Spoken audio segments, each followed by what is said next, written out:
This episode of the Young Turks is brought to you by Squarespace.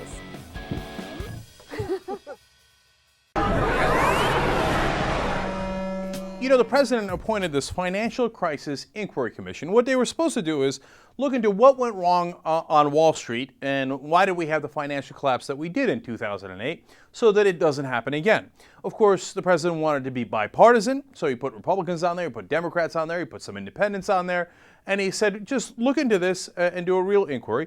And in the beginning, it looked like, hey, you know what, they were doing some hearings, the Republicans were participating in some of the hearings, at least some of them were. One of them kept insisting that it was all the government's fault, and every time somebody from Wall Street came on, he would tell them how right they were, and it wasn't at all the government's fault. Okay? All right, but that was one of them. The others were participating. Then in early August, they started to fall off.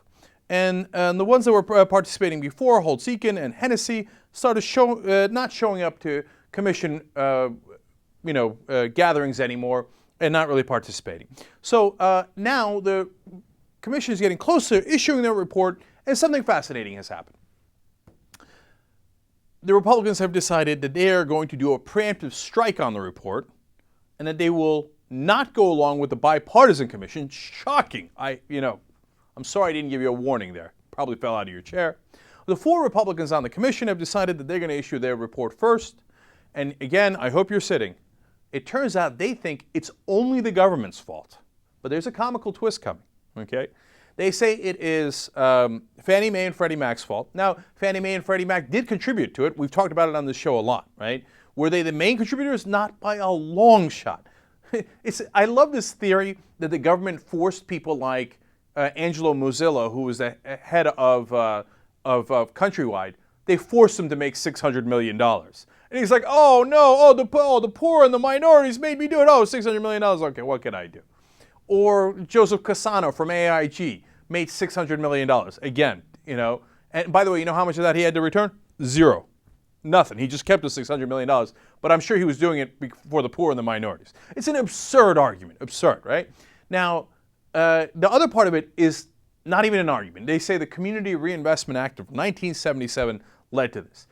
There is not a single, even a Republican regulator that believes that. They can't find any Republican economists who could make the argument. The only guy making that argument is Rush Limbaugh. Okay, it's an absolute fancy of their imagination. All right, but you knew they were going to do that, and they were going to go to protect Wall Street and blame the government, right? So here comes the funny twist.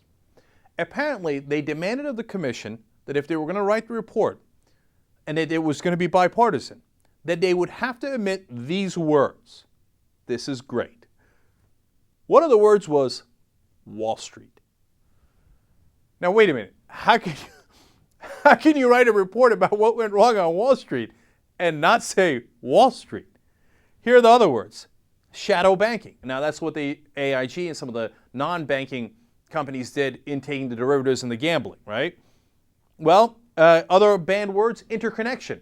Remember, that's why when Lehman collapsed, all the banks started to collapse because they were interconnected. But apparently you can't write that in the report, because that would lead to saying, hey, maybe all the banks shouldn't be connected. Maybe they shouldn't be so large. And of course, the Republicans can't have that because job one is to protect the banks. And the fourth word that could not be mentioned was deregulation. So you cannot say that deregulation led to any of this, even though a great majority of the experts believe that it was, in fact, deregulation that led to this. So, that's the Republican idea of bipartisanship, which is you completely doctor the truth to do our bidding, otherwise we won't work with you, and we'll say you're partisan, and we'll do a preemptive strike on your efforts and try to sink it. That's the Republican way. But more important than that, come on, if you're a Republican voter, are you paying attention? You look at this news story. Do you have any doubt that these guys' number one job is to protect Wall Street? Really? We're going to talk about the Wall Street collapse, and we're not going to mention Wall Street? How obvious do they have to be? I literally couldn't come up with an example. This morning, as I read the story, I was thinking of an analogy to make it more clear that they are a wholly owned subsidiary of Wall Street. And I can't come up with anything more egregious. So apparently, the Wall Street collapse had nothing to do with Wall Street at all. It was Fannie Mae and Freddie Mac and the Community Reinvestment Act and black people and poor people.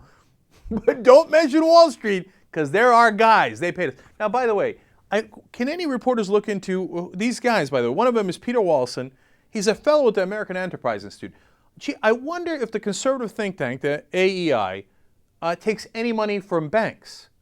Do they take any donations? Golly gee willikers. I wonder if those donations partly came in August. It would be interesting to find out, wouldn't it? And how about Keith Hennessy, another one of the Republicans? He now works at the Hoover Institution. I wonder if the Hoover Institution took any money from the banks. Oh, no. These conservative think tanks would never do that. I'm sure they're financed by the people. And how about Douglas Holtz-Ilkin, the head of the American Action Forum? Any chance that these guys are actually all funded by the banks?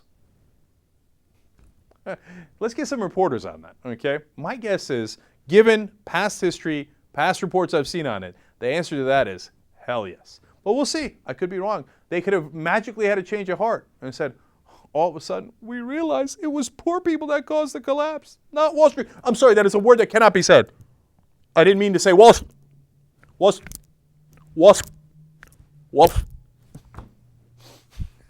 These guys are a joke, man. Wholly owned subsidiary of the banks and corporate America.